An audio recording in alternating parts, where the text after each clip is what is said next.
Adam Lerner, BrooklynPhotoWorks.com, and today we're in the barn, and we're back filming the machine, and this is episode 1. The premiere episode. Yeah. So we're going to start breaking the stuff down. It's been a really great year. We've had a lot of really interesting things happen. Yep. And we've talked a lot about them, but we're going to bring a little bit of that to the show here. So, what are we starting with? Well, I think, you know what, this is a really good time to talk about what to do with this time of year. Yeah, absolutely. What do you do at this time of year? Well, you know, this is a bit of a downtime. This is a time of year where maybe we're not busy with jobs. Maybe we're not working as much on a lot of the stuff. All of our work's been delivered. So this is a great time to get organized. Yeah. What I like to do is I like to get my workspace cleaned up, to get all my gear sorted, get all the lenses cleaned up, get the sensors cleaned up, make sure that all my memory cards are tightened up, and work on the website. You know? This is a great time of year to refresh the website, to maybe purge some of the older stuff, trickle in some of the newer stuff, because I know that when I'm super busy, I don't always have time to think like, oh, I got all this new stuff, I'm going to throw it into the website because I'm too busy working on other stuff. Right. That's the hardest thing, right? Is marketing yourself while you're working. Right. That's like, that plagues everybody. Yeah. I mean, a lot of my stuff stalled out around August, September. Okay. Right. It's just started slowing down, and I realized, like, oh my God, I've been in the grind so much for the last 2.5 years. Thankfully working, but I haven't been able to update the site, update any one sheets or proposal forms and stuff like that. So we've been doing that at Milburn Media Arts. Is basically like taking a step back, looking at the site. We just revamped it, and then coming up with these one sheets and proposals and whatnot. We can get proposals out, but how we're doing that, we've revamped that as well. So great time to be doing that stuff and cleaning up the gear, like you said. I got gear, because I do the podcast also. So I got mics and things in this closet and a thing over here, and it's a perfect time to start getting everything back, zeroed in, and ready to go. I mean, I know, like, for me, I do all different kinds of shoots. Sometimes I'll be on like a little editorial shoot, and I mean little, like it's kind of like maybe a 1 hour, one and done, running one executive or something like that. And I'm bringing like a camera, maybe one lens, and probably one flash, one stand, and one umbrella. Yeah. And then I might have something where I'm doing corporate headshots, and I'll have twice that much gear. And then I'm doing something where I'm, out shooting production stills, and portraits for, huge Discovery production. And then I've got the full light rig and the strobes and all that kind of stuff. Yeah. And what ends up happening is that all these different kits, you're pulling in, you're pulling out, you're taking stuff from one thing, you're putting it in the other. This thing needs batteries. The batteries on this thing are shot. And now, because there's a little bit of downtime, I'm opening up all those cases. I'm looking, I'm taking an inventory. I'm like thinking like, uh-oh, that thing broke. I got to order a new umbrella or whatever it is. Yeah. Or have I used that thing? Oh, this is a good point. Right? I bought this thing. Have I fucking touched it? Right? In 6 months? And if I haven't, do I want to keep it around, or are we going to eBay that? Yeah. I eBayed a bunch of stuff. I just got rid of a bunch of stuff. Yeah, I got 2 mixers and something else. I just tossed them. Yeah. Yeah. There's other good sites. I don't know if you've ever been on Fred Miranda. No, I don't know Fred Miranda. It's a great site for. Look, I have no affiliation with them whatsoever. So unless those guys want to start paying me, no, just kidding. No, I really have no affiliation with those guys, but it's a great resource for buying and selling used gear because people are vetted on there. Yep. So it's eBay is fine too. Look, obviously. But this is like a little bit more specialized for what we do. This is really specialized for what we do. So it's like Reverb.com for musicians. Exactly. I love that site. They don't pay me either. They don't pay you either. No. They're not paying anybody. That's where I actually found my little Princeton on Reverb. Was it really? Yeah. I loved, and I gotta say, like, kudos to them because they make awesome video content. My God. I got sucked into the Joe Bonamassa. Wow. Yeah, we'll leave that link in the show links. Yeah. And if that doesn't blow if any of you guys are musicians and are guitar collectors, I mean, mind blown. So cool, so cool. But they just do a really nice job. All their stuff is top notch. So anyway, so speaking of gear, Yes. you know, I talk a lot about how I'm predominantly gear agnostic. You just talk a lot. I do. I'm blah, blah, blah all the time. I'm predominantly gear agnostic in the sense that I use gear, you know, like a carpenter uses, you know, a saw or a hammer, whatever. It serves me a purpose. You know, these are the tools of my trade. Yep. And I've gravitated toward certain types of gear because I like the look, I like the feel. They do certain things, like for example, like my Canon. It seems to be great for a lot of the fashion stuff, and all of the fashion stuff I shoot, every studio has Canon gear, right, which is a ubiquitous thing. So I know that if I'm shooting in, you know, a studio downtown, uptown, in Miami, whatever it is, there's always going to be Canon gear there. Yep. So when I transitioned from Nikon to Canon, it was largely because of the client work. Huh. Even though I love the Nikon stuff, and the Nikon stuff worked fantastically. In fact, there's certain advantages to some of the Nikon, you know, gear that I was using. The Canon, because it's ubiquitous, really made a lot of sense. I knew that, like, no matter where I was, lenses, bodies, batteries, whatever, were always going to be available to me. But that's not true in the Nikon world? Not really, no. Most of the fashion stuff, the studio fashion stuff, is Canon. You know, they just have that shit on hand. Right. And a lot of the art directors kind of just assume that you're shooting with a Canon. Not that they care. I've slipped in, you know, Fuji stuff. I've slipped in medium format stuff. But for doing that kind of stuff where you're doing thousands of frames a day, just beating the shit, pounding the shit out of it, you know that, you know, you're going to have that gear available. But I've also been a huge Fuji fanboy, as you guys know. Right.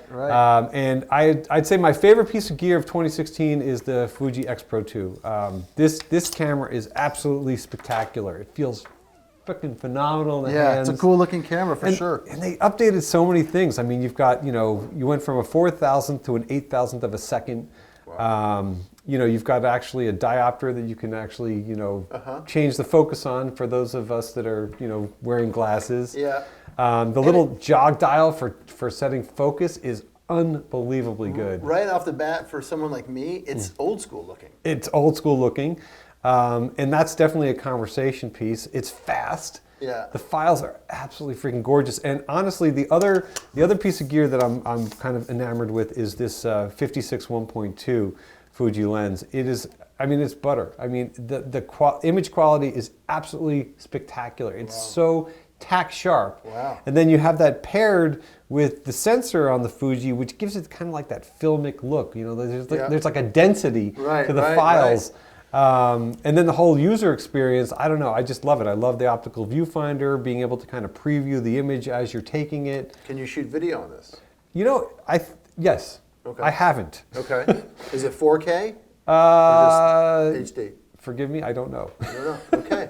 Well, we'll put that in the specs. I don't. You know, I think one of the shortcomings too is that the battery really it doesn't last that long. Yeah. I know that I travel, like when I'm going out on a shoot with this thing, I bring 4 batteries with me. Wow. Yeah. Wow. So I don't know if that's just for stills. And that's just for stills. And because the files are huge. The raw file here is like 50 something megs. Yeah. Yeah, it's crazy. Because I use the 5D Mark III, as you know. Yep. And I have to bring a ton of batteries because I'm shooting video. Right. I rarely use that thing for stills. Right. Unless I'm just kind of goofing around, you know, but mainly for video, and I love it for that. Yeah, I mean, look, I love my 5D Mark III. I think it's a phenomenal camera. Yep. I think the look of the files is great. I know a lot of guys are you know, replacing their Mark IIIs with Mark IVs. Yep. I've heard amazing things about the Mark IV. Or the Sony A7S, that's a big one. Well, I'm yes, definitely a Sony. Look, there are Sony people out there. Yeah. And I haven't shot with it. I played around with the Sony, and I love the look of it. Yeah. They feel good. I like the size. But for me, the Canon has kind of made its way into my rig. Yeah. Anyway, so back to the Fuji here. Some of you guys might be wondering what this absolutely beautiful piece of kit is. That is a nice strap.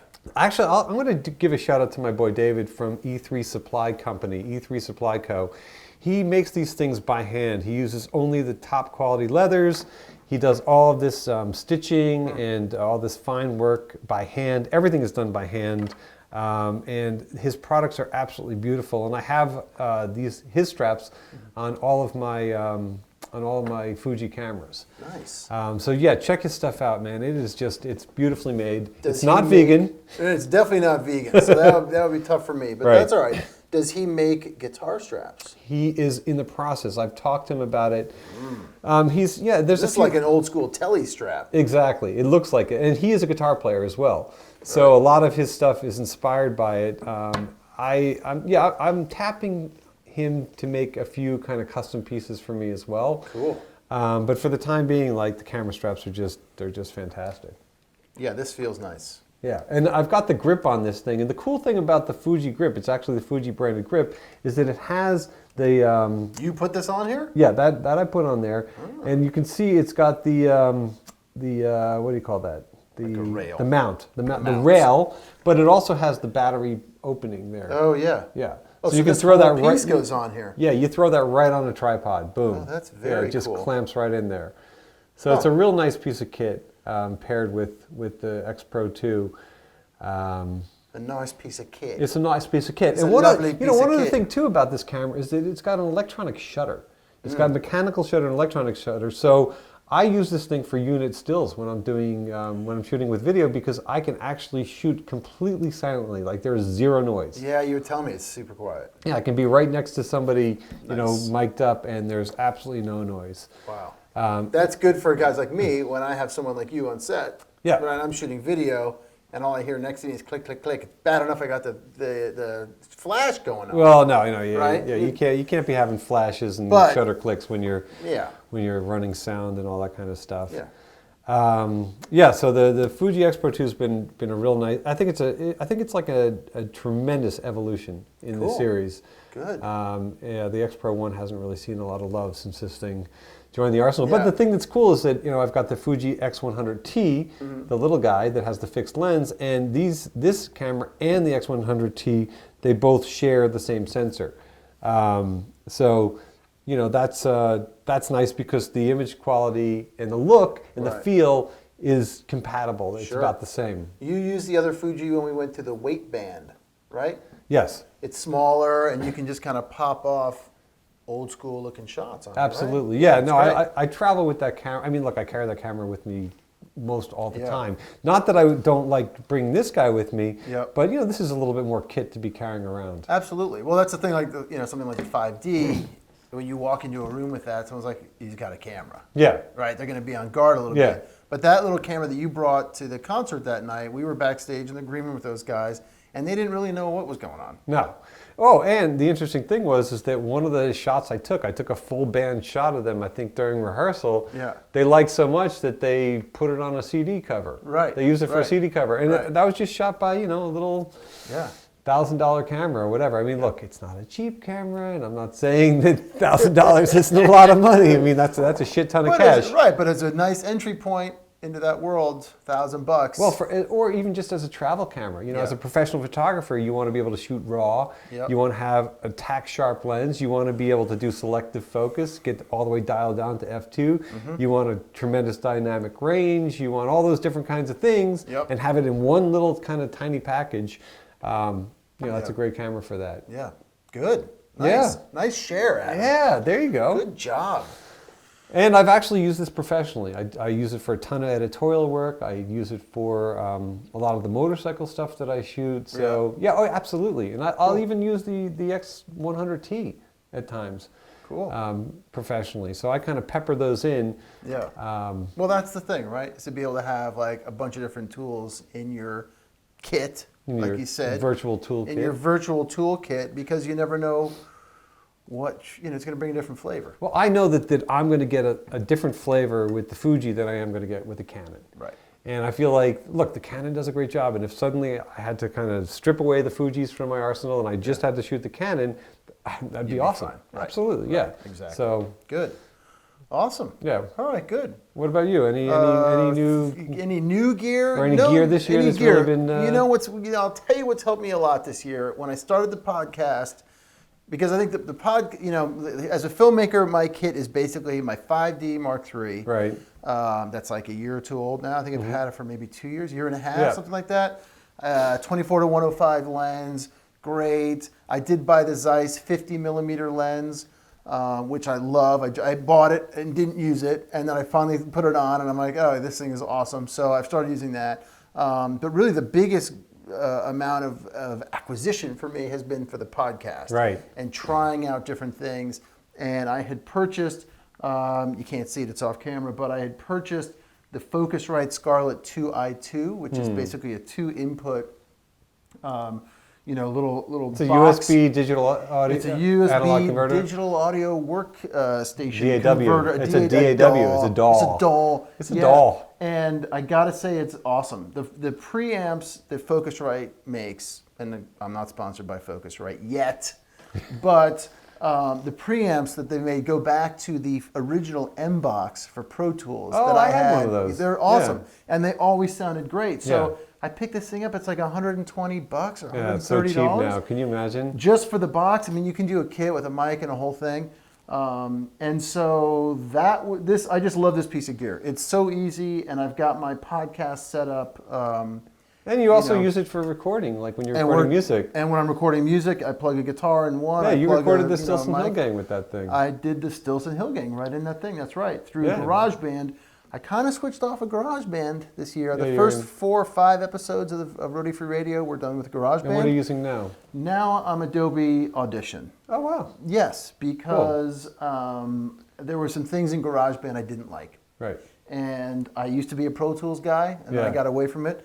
And I still liked some functionality of that, but I didn't want to go spend the money on Pro Tools, quite frankly. Pro Tools is so deep, and if you're just doing like 2, 3, 4 tracks at tops, Pro Tools is like Yeah, it's a lot. And yes, you can walk into any other studio. I could ship the files to somebody, but I'm also a video editor, and I had made the transition to Premiere. From Final Cut 7. I never even went to Final Cut 10. Really? I looked at it and I freaked out, and I was like, no, this is not for me. And what was the impetus for you to go from Final Cut to, or actually from an Apple product to an Adobe product?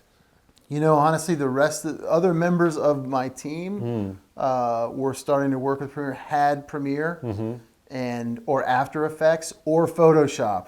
Right. And I remember I went to a seminar, and that's what the guy from Adobe said at the seminar. He said, chances are everybody's got at least one of our products already on their thing. Right. So they were trying to pull people over, and I was one of the people they pulled over. Well, think about how long Photoshop's been around. It's crazy. Yeah. And Apple joined in late to the game. Yeah. There was a period of time when Final Cut was like the ubiquitous photo editing tool for people that did not have an Avid workstation. Right. Right. Video editing tool. Video editing. Right. Yeah. Sorry, that's what I meant. Video editing tool. Because Avid was like the pro thing. It was affordable. It was a monster. I mean, I remember being at a design house. I was doing like, what was it? Quark. And then Quark went to InDesign. And that was a nice transition because Quark was like the quirkiest fucking thing ever, man. Right. Constantly battling with fonts fucking up. And then InDesign comes out and it's like Photoshop's already been here. So now you've got this whole thing working together and Bridge and all these different things. So it made a lot of sense, and Adobe has been doing a phenomenal job. I mean, I love the Creative Cloud. I love having. It's awesome. I love just logging into either computer wherever I am, and boom. I've got it all there. I mean, look, they listened. They listened to what people wanted, and they did it, and that was the thing. I already had when I started the podcast. Like I said, I already had the subscription. Right. For Premiere, so I was like, well, it's a no-brainer. I'll get Audition. And I love it. I'm still learning a bunch of stuff, but in terms of you just keep looking at it open, like it's admiring you. I am. I'm admiring it, quite frankly, and I love my little setup. And we can talk. Well, here's a really good thing to talk about when it comes to your setup. A lot of guys and gals, they're always wondering like, oh, should I buy this lens or is this going to, I think the idea is that they think that if you buy a whole bunch of gear and throw a bunch of money at your stuff, that you're going to get a better result. And I think that Larry and I have been in this thing long enough to realize that simple is better. And the less moving parts you have are better. And knowing your gear is the best thing. The last thing you want to be doing is going on set and having all this different stuff, this complicated setup that's quirky. So like you've done with the Focusrite and Audition, and like what I've done with my gear, whether it be lighting or, you know, camera stuff, is, you know, we've gotten our kits down to where they're real simplified. They're scalable. Yeah, right. So we know that we can start here, and if we need to kind of ramp it up depending on the level of the production, we've got that. Yeah. But we've also gotten to the point where we can simplify our gear. And I try to tell people, it's like you were saying before, when you went into your kit and you're like, okay, you know, what gear haven't I used in 6 months or a year and a half? Sell that gear. Yeah. And then take that money and either reinvest it in something that you actually might need, or take that money and pay for a photo trip. Yeah. You know? Your gear should definitely inspire you to create, right? Right. I mean, that's a no-brainer. I mean, it sounds weird, but like every time I start getting ready for a podcast and I pull this stuff out, you know, I use the Zoom H4n, right, the original one of those things. I know what it's going to do. I know what it's going to sound like, and so there's no guessing game. Absolutely. And you know, so I dial the stuff in, and that's important. Look, it's one of those things where, you know, even I remember as a guitar player when I was coming up, and I would like see somebody playing and I'd hear their tone and I'd be like, holy shit. And then I'd look at what they were playing through and I'd be like, that's kind of like a junky amp or a junky guitar, or maybe it's not like pro quality. Right. And that's the whole misconception that I think so many people have. They, you know, they think like, oh, if you buy like top of the line pro gear, your shit's gonna sound dialed and awesome. Right. A lot of it is the guy behind the gear. A lot of it's in, you know, guitar players say, right, it's in the fingers. Exactly. And you know, I totally try not to encourage people to overspend. In other words, like, don't go out there and spend a shit ton of cash on a bunch of pro gear if you don't have the pro work coming in. Yeah. Yeah, sure. Everybody wants pro gear. I want, you know, the best stuff that's out there. Right. But I'd love a red Epic Dragon, whatever the fuck it's called. I don't even know what. I'd like a phase 100 megapixel. Yeah, but I think don't overspend and don't overthink. Yeah. You can get lost in this shit and go down so many camera rabbit holes. You know, what does your friend have? What does this guy use on a shoot? You gotta just like. It's called analysis paralysis. Yeah, just think about what you need to get the job done.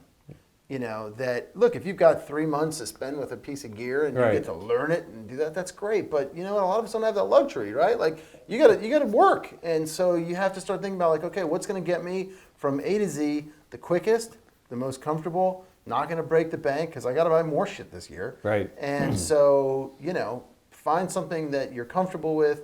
And, you know, well, I love this other saying. I'm a big sayings guy, by the way. You know, plant the flagpole. Boom. You know, I mean, I probably spent like, I don't know, I spent a couple of months easy when I was moving out of the camera that I had and getting into the DSLR thing. What should I get? Should I get the new C300? I didn't even have the money for it, but I was thinking about it. You know, how could I do it, or a 5D or whatever? And then finally it's just like, you know what, this is going to get me, I think actually, no, the 60D. That's where I went first, because I got a great deal on a used one. A buddy sold me his used kit. That's where I got the 24-1.5 out of. Yeah. And it got me into the DSLR. Well, that's interesting, because you got like a prosumer, or kind of like, you know, intermediate level. It's not full frame 60D, right? No. Right. No. But you got a pro level lens with that, so that was a pretty good deal. It was a great deal. You know, I got 3 lenses with that. Look, glass is a commodity. Glass is something that should be the paramount thing. That should be your priority. And get yourself a decent body, but glass is something that should be your that should stick around. Your best shit. Yeah. Well, you know, this is the other thing that I was saying, is that you need to know your shit. Yeah. And the whole thing is that if you're going to go out there and you're going to think like, I'm going to buy all this expensive shit and it's going to make my stuff better. No. If you don't know how to use the shit, you're just a dick with really cool shit. Right? Yeah, right. You're just that guy on set who's got all the nice shit. You don't know how to use a thing, and your stuff looks terrible. Yeah. So get out. I mean, it's funny because get out, do it. No, it's true. I mean, look, learn it. I think another problem that a lot of, you know, budding filmmakers, photographers make is that, you know, they have this shoot coming up that they're anticipating so much, and then like they'll either rent or borrow or buy a bunch of gear and then bring it out on that first shoot. Oh yeah, no, that's bad. The whole thing is that you and I have gotten to a point where we've simplified our kits and know our gear well enough so that when we're on set, when we're on a job, when we're on location, we're not sitting there trying to figure out how to use this shit. I mean, look, there's always going to be problems. There's going to be technical things. There's going to be like the light's going to be one way. There's going to be some weird kind of a white balance situation going on. There's going to be a time. There's going to be something that's going to fuck with our shit. But because we know our gear, we're not spending all of this mental energy on the technical aspects of what we're doing entirely. I mean, look, that's part of it. But it's really about execution. So don't find yourself in that trap. And also, don't find yourself doing the pixel peeping. Right. I mean, there's tons of people out there like, well, you know, this one has a greater dynamic range, and this one can shoot at this ISO, and blah, blah. It doesn't matter. Right. The reason why we're using the gear is because it's results driven, because it's ubiquitous, because we know that it does the job done. It's like, my 5D is like the like Toyota pickup of cameras, because it's built tough, and it gets the job done, and there's a shit ton of them out there, and I know I can get parts for it, and I know I can get it repaired. Whereas like something like a Hasselblad, you're going to get this very refined look, you're going to get amazing stuff, but man, when that back goes down, that shit has to go back to Denmark, and you're down for over a month. And that's going to cost you a mortgage payment just to get the thing fixed. And the master photographer or filmmaker, they will then be able to reach into their bag. They could probably walk on a set with a disposable film camera and take an amazing photograph. Right? That's the difference. You can go spend all this money and just that's what I was saying. It's like if you're right now looking at 2017 and you're thinking, okay, you know what? I've got an older camera. I could use maybe a new lens. I've got, a few $1,000s socked away that it's going to, or a few $1,000 that's going to come my way during, tax return time. Think about what you want to do with that cash. My recommendation would be, maybe if there's something that absolutely needs to be addressed or replaced, do it, but maybe take some of that cash and send yourself somewhere on a photo trip or a film trip, or come up with a few personal projects that you want to execute that that are going to tap into your personal resources, and you already have them allocated, that you didn't throw a shit ton of money into a whole bunch of new lenses and then you're like, now what am I going to shoot? Put the work first. Get the work, either line up the work on your on your own, whether it be personal work, or find the client work that's out there, and then buy the gear as needed. But if you buy all this gear and you don't have the work, you're just a dude with a lot of gear. A douchebag. Or you're a freaking douchebag. You're a douchebag with a lot of work. A lot of gear with no work. Exactly. No, I think that's awesome. And I think the idea to try to stay busy and book yourself on some personal projects is fantastic, because I'm sitting on my hands, by the way, because it's freezing in the bar. It's freezing in here. We shut the heat off in here, and it's freezing. Well, it's because it's windy out. It's sucking all the cold air out of this joint. But it's all right. We're going to make it. We're suffering for you guys. Just for you. For you. For all of you on the internet. To stay busy is not only important for yourself because you accomplish things, right? But it also just sends a message. Absolutely. Like, wow. I'd love to work with Adam, but he seems like he's so busy. I feel work begets work, whether it's personal work or it's pro work. It begets work. So, I think it's a great idea. Some of the things that Larry and I were talking about is, what are our plans for 2017? Some people like to do New Year's resolutions. I'm a resolution guy. He's a resolution guy. I'm not a resolution guy. But this is what's good about our rapport, is that we have this push and pull. Even though we kind of have a lot of shared vision. And I think at the end of the day, our values are structured very similarly. The way we go about executing them and thinking about them differ, and that's how we are able to kind of, push each other and, get each other to kind of, not, get rid of the bullshit. Exactly. Strip down the bullshit. So, he's a resolution guy. The reason why I don't like resolutions, only because, they can sound like empty promises. Like, I'm going to lose 30 pounds, and I'm going to learn how to speak Spanish, and I'm going to be, blah, blah, blah, blah, blah, blah. It's a little lofty. But I think it's, whatever you want to call it, I think this is a good time of year to come up with some goals for 2017. I know, look, here, I'll share some of my goals for 2017. Please, let's hear them. Some of my goals for 2017 is I'm going to be a better person. One goal is to get that chair fixed, because it sounds like a fart. It sounds like you somebody's leaned over a busting couple ass. times and I thought he was farting. Yeah, I had to kind of get, I actually, no. It must have been that pastrami It's a sandwich. whole new show, folks. So some of the goals that I've set for myself for 2017 is I would like to do some more photo travel. And what I mean by photo travel is that rather than like taking a vacation with the wife, which I'm definitely going to do. No, because look, when you're on vacation and you're with your spouse or you're with friends and spouses, your ability to kind of peel off and just do your own thing, it's different because you're there to spend time with somebody that you love and you don't want to be all self-absorbed and just running off and doing your own thing. Now granted, there's time for that, but if your focus when you're on vacation with your family is to serve yourself, with photography or filmmaking, you're probably not going to put the right amount of effort into the photography and filmmaking, and you're probably going to fuck it up. Absolutely. Right, because they're going to feel jealous or... Yeah, I told you, we took a first trip out west. Right. My wife and my 16-month-old son. Yeah. And I had 7 podcasts set up that I was going to do. Yeah. Interviews that I was going to do Horseshit. in L.A. I canceled all of them. Right. Can't do and it. look, it's fine. I know that for me, like when I'm traveling or on vacation, if I'm not producing, if I'm not creating something, and enough time goes by, I get a little antsy. I get a little manic. Yeah. So I know that even if I'm going to be on vacation and there's going to be an arc to the vacation, I will certainly carve out a few projects to try to achieve. 7 in 3 weeks, that's horseshit. Like that's never going to happen. Not with a family. No. Yeah. But so for 2017, personal projects.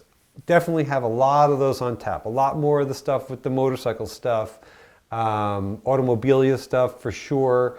Hoping to get back to Cuba. That's definitely something that's been in the works. That's a song title. Hoping to get back to Cuba. You can can edit that out if you want. Yeah.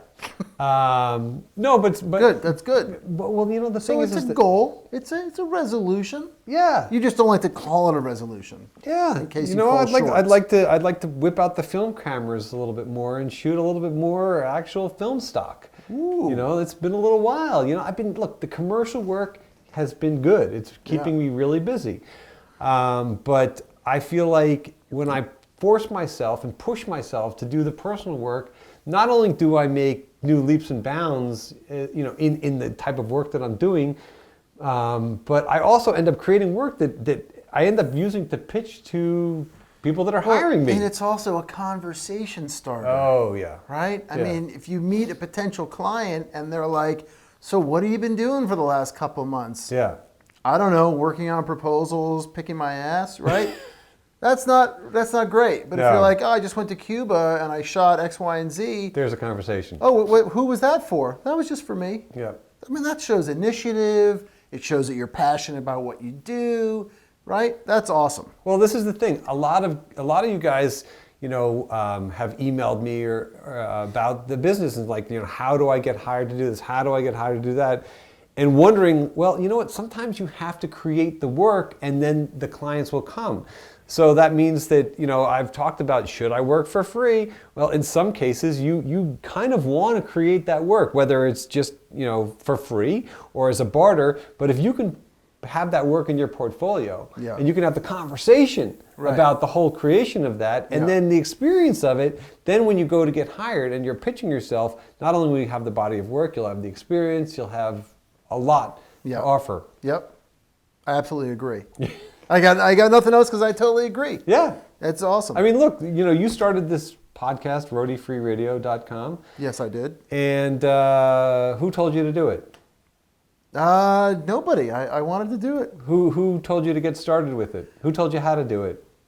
No, well, a lot of different people told me how to do it. I did my research. But I'm just saying. Yeah, no. These are rhetorical questions, Yes. okay? I'm just kind of being silly. The point that I'm trying to make is that Larry this year, because we're still in this year, Yeah, we got like one more 48 day. hours left in this year. He decided that, he had this vision to do this podcast. It's something that had been brewing around.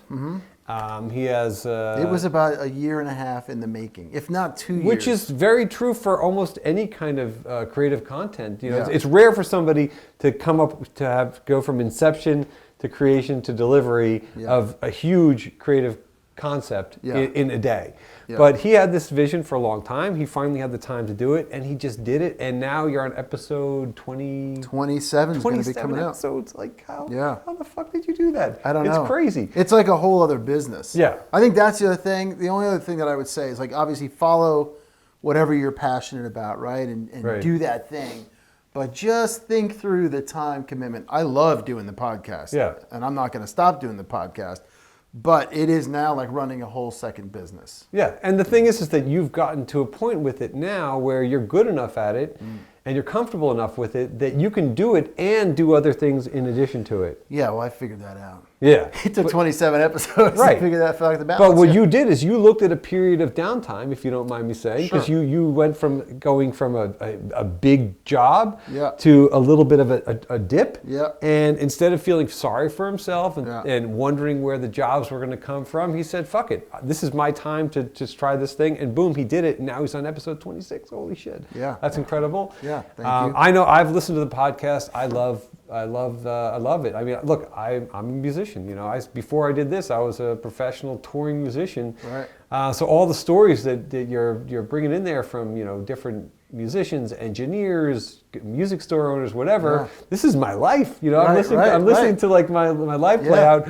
And the cool thing about it is that you're bringing all these personalities that I was like, oh my God, he's talking to who now? Right. And even some people that I know in common. It's just funny, how it's such a small world when it comes down to that. Absolutely. Well, and again, it's,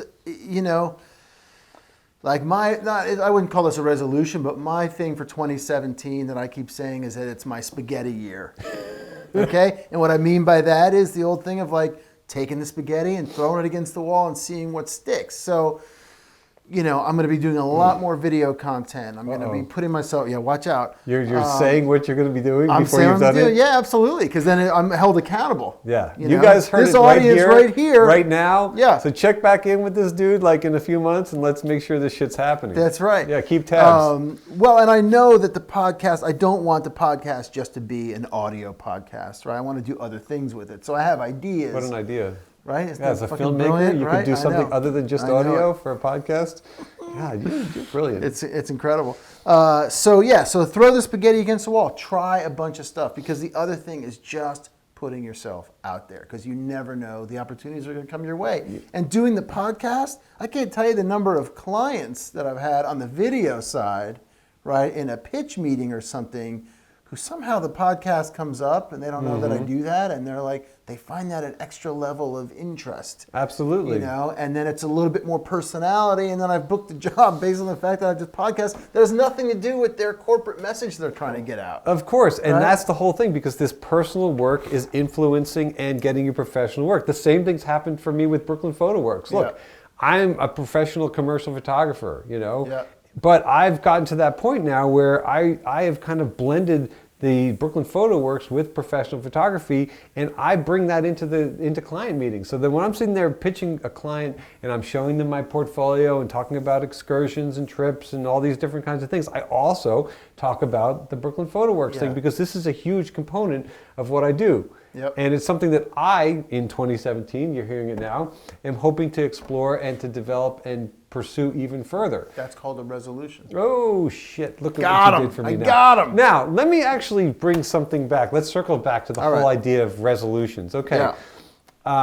If you guys are thinking about making a whole bunch of resolutions, or you've got all these different projects on deck, which I know I do, I know you do as well, prioritize, okay? So what that means is that get out a pad, get out a pen, write down all these different things that you guys are thinking about achieving. And I know it's going to sound ridiculous, but maybe start with the simplest one. Start with the one that you know that you can maybe knock out in a day or 2 days or a week, between research and production, and be done with it. Because honestly, if you try to attack 10 different projects at one time, you're probably not going to finish any one of them. And you're going to be frustrated as shit and you're going to have nothing to show for it. Yeah. So what I would suggest and what I think is really good practice is make that list, prioritize that list. Don't neglect the other projects that need to be fed, but pick something you know you can achieve and you can get it under your belt. And then the other projects will come to you even easier. Right. It's kind of like that thing of paying off debt, which I know quite well, by the way, right? You want to start with your smallest, most attainable debt first. Right. Get rid of that and then move on to the bigger ones. Don't look at the whole mountain and think, oh my God, I got to pay this whole thing. Find the card. I know. You'll be okay. Find the card. This is not a paid thing, just so you debt. know. Right. Just pay that shit off. Same thing. I mean, you called the other day and I was painting the trim in my office, which I've been putting off for months, but I felt like, all right, I took the whole day and I was like, fuck it. I'm not doing any work today because I want to do something. I don't want to write any emails or any more proposals or research off the computer. What were you listening to? What was on the turntable? Oh, boy. George Harrison. Oh my God, George Harrison, All Things Must Pass on Spotify. If you haven't heard it, it's awesome. I went back, I listened to that, and then I listened to my guy, Rich Robinson of the Black Crowes. I listened to his... Your guy. My guy. My guy. Most recent, which is how the podcast kind of incubated, but I'm not going to share that here. You got to go to the podcast to listen to the story of that shit. RoadieFreeRadio.com. Oh, thank God. There you go. Right? You didn't know where I was going. For a minute there. Now... shameless plug. But, but I wanted to do something where at the end of the day I could see the results and I could be like, okay, I did that. And I got all the trim painted in the office. It looks awesome. Yeah, look. You got to come by. You haven't been in the barn in a while. Yeah, it's been like 2 weeks. No, I'd love to come by. Yeah. And look, it's the same kind of thing. Like I was up here working the other day and I was trying to, I don't know, I don't remember what I was doing. I was like trying to organize some files or I don't know. I was doing some kind of bullshit task. Procrastinating. I was procrastinating because I wasn't getting anything done. And I was feeling shitty because I didn't get anything done. And I was thinking like, you know what, this day's getting away from me. Right. Larry's over there painting. So you know what I said? I said, fuck it. I closed down all that shit and I took this freaking office apart and I cleaned every nook and cranny of this place, tidied it all up, organized a whole bunch of shit, and then I felt good because I had achieved that. That was an accomplishment. Now granted, that's not like, it wasn't a project that I can show for other people, but sometimes you have to do something for yourself. Yep. And I'm a strong believer that if your gear is tidy, if your space is tidy and your gear is tidy, that you'll be more productive because A, you'll have less chaos in your life. Yeah. And B, you'll take a lot less time to get something organized because you're not going to be looking all over the place for stuff. Right, exactly. So. All right, so we got that. Yeah, we do. We got that sewn up. We're going to be better about organizing our shit and better goal setters. Yeah, I think so. Right?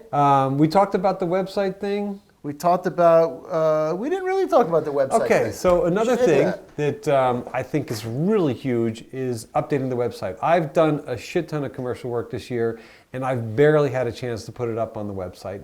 And then I think to myself, it becomes a daunting thing, because I've got like all these new tear sheets, and I've got all these new photo, stories, and all these different things, and it's like, I can't, I'm at a point now where I think I actually need to go in and redo the website, pull old stuff out, put new stuff in, reorder the different galleries, really kind of give it a huge overhaul, which is a huge daunting task. But it's something that has to be done. So what it's going to force me to do, it's going to force me to go through all of my work.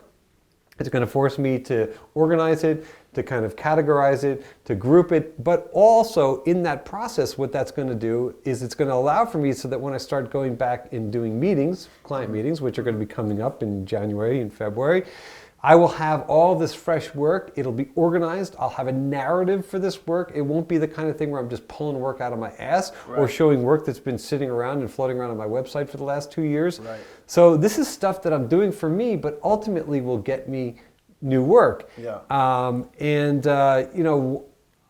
say right here, I've been using Squarespace for the last couple of years. Squarespace has been absolutely spectacular. If I use the code ADAM when I sign up for Squarespace, do I get a discount? You get 10% off. 10% off if I go start a new website? No, we kept it really simple. If you go to squarespace.com/Adam, or if you use the code ADAM, A-D-A-M, when you sign up for a Squarespace website, you'll get 10% off. And awesome. Squarespace is awesome because you can go and, like right now, you can set up a Squarespace website and use Squarespace to its fullest functionality for 2 full weeks. So that means that you've got 2 entire weeks to build the site, to flesh it out, to tweak it, to modify it, to share it with friends, to really put it to the test. And after those 2 weeks, you don't like it, fuck it, walk away. Exactly. But if you do love it and you want to sign up for it and save 10%, use that code ADAM, because who doesn't love saving money? All of us in the business love to save money. I mean, 10% savings on Squarespace, that could be something you could use toward other photography shit. You could up your Dropbox capacity. There you go. Right? And we all need, I love Dropbox, man. Dropbox. No sponsorship here, but man, Right. Dropbox without that shit. The only thing I don't love about Dropbox is how it hogs local storage on all of your machines. Funny you should say that, because I have 2 laptops that I lease from Apple, okay? That I had to pull the local drive And throw it off onto of. an external drive. No, I don't even, it's not even connected. I just have to go through their browser to get to it when I'm on these computers, which kind of Wait, sucks. I'm lost. Okay, so I use the browser, Firefox. On these 2 computers, I only have Firefox?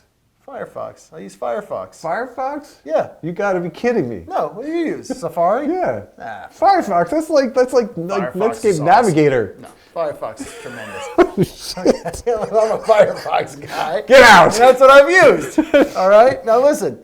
So, yeah, because my Dropbox is huge, and I put it on these laptops that don't have that much capacity. And it Wait, clogged you're the doing whole thing up. video and audio? Those are not big files. Stop My farting. chair farted again. Chair fart on the Firefox. Yeah, no, I got the yeah. same thing going. Like on my Mac Pro Tower, Yeah. which is not here right now. Right. I've got 4 drives in there, and one of those drives is Dropbox. It's just your Dropbox. Just my Dropbox, because my primary startup I swapped out for an SSD, yada yada, blah blah blah. Whereas on my laptop, a huge chunk of that, and I'm actually thinking about offloading that onto an external, because it's just clogging up the drive, and I don't want all that shit. I got no space. But then if I'm out and about and I need to get into my Dropbox, it's like, it's not there. I use the browser. Yeah. On these computers. All right, hey, you got to do what you got to do, but that's a good tip, for people that You save the money. If your hard drive is getting full up because of your Dropbox, you can either use the browser-based version or you can dump it onto an external hard drive. And then, but then here now we've created another thing. Now you got to go into Dropbox. You got to take the time every few months, hop into your Dropbox and filter some shit out you're not using. Delete that shit, right? Because you're going to clog that thing up. Man, I hate files. Here's the thing. As you were talking, I don't mean to cut you off. Yeah, you did. But I'm going to cut you right off. Yeah. And As you're you were pointing. talking about, and I'm going to point at you too. You could lose a finger. As you were talking about the fact that we have to change our websites, take time to do that and organize. This is what it means to run a business. Yeah. Okay? It's not all coming you're up getting all serious and shit. Yeah, well, it is, because I hate doing that shit. Yeah. These 2 clients you were talking about that I have for these last couple of years, every Friday was invoice day. But I'm pulling invoices from like 8 other people. Yeah. And then I have to invoice the client. So you're chasing those people down all day, and all you want to do is get people paid.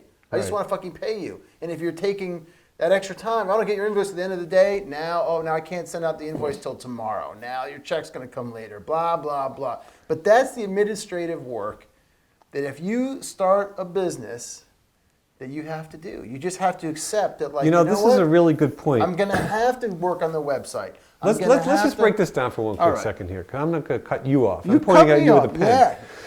Yeah. So a lot of you guys that are starting off your business, it's a great idea to start off and get organized. So what that means is that when you're first setting up your jobs and your job folders, come up with a naming structure, coming up with a naming convention, so that when you need to access that work, whether it be for client work or for updating your website, you have it all nicely organized and keyworded, whatever it may be. Yeah. As far as billing, I am a huge fan of using QuickBooks Online. Again, not sponsored by them, but the nice thing about that is that I can log into my QuickBooks from my phone, from my iPad, from my laptop, anywhere I am in the world. I can get into my business, and I've also set up an administrative access for my accountant, so he can get in there as well, and he can keep the books nice and balanced and keep everything tidy, and it keeps it nice so that I'm not behind. I know how much is coming in. I know how much is going out. I know if bills are starting to get overdue, and I need to send a little reminder to people that aren't paying me. Because look, let's face it, some of our clients, they're really good about paying. They'll pay you within 2 weeks. When that shit happens, I'm like, mind blown. Gorgeous. But then you got some folks like I just collected a couple of checks from a client that owed me since January. Oh, that's dude. Fucking horse shit, and it's one of these things where it's like, oh, that's well, no this person, good, man. yeah, that's no good. yeah, no, chasing down money is a pain in the ass. Yeah. But if you're organized and you know where your money is Yeah. and where it needs to be, get that shit going from the very beginning. Yeah. Don't wait until it's too late and you got just shit laying all over the place. But again, it's part of running a business. Yeah. It's not the sexy part. It's not the sexy part. Dealing with money, not the sexy part. No. Dealing with your website, not the sexy part. But if you want to enter into this and you're gonna be a lone wolf, right? Oh, you got to do these things, and you got to take the time to do these things. And the good news is, the more you do them, the better you get, and That's the more true. comfortable. The more you approach a budget. If numbers aren't your thing, or if gear isn't your thing, you don't understand stuff. The more you do it, the easier it becomes, the more confident you'll become with it, and the more organized you will become, because you'll figure out the tricks to help you fly through it, be efficient with it, and get it off your plate, and get on to creating what it is you want to do. absolutely. Because, I know that if you're in the process of doing something and you're not quite sure how to go about it, that can actually be something that can halt the process. Yeah. And that's why it's great to have advisors and friends, Yeah. I know that there are times when I'm bidding on a job or thinking about bidding on a job, and I'll hit up Larry. Yeah. And I'll be like, well, what do you think? And he will often have a formula for thinking about how to price that out that I didn't consider, which is awesome. Yeah. And I've been able to trickle that into some of the bidding that I do, Yeah. because you've imparted some of your techniques as far as how you think about things, and it's great. So instead of just trying to think like I've got it all figured out, which I surely don't, I'm very fortunate that I can tap into And to vice buddies like versa. you. But it's always good to share your trade secrets. It goes back to that thing, like 100% of nothing is 100% of nothing, right? So you got to be willing to be open with people and talk these things out and figure out what you're doing, because there might be something that you've been banging your head against the wall for a while, and then you finally talk to someone else in the business, you're like, oh my God, if I had just done that. I can honestly say that happens. That has happened to me, historically over the years. That, I've gone back and realized, it's the shoulda, coulda, wouldas. Absolutely. All right, guys. So that's the thing.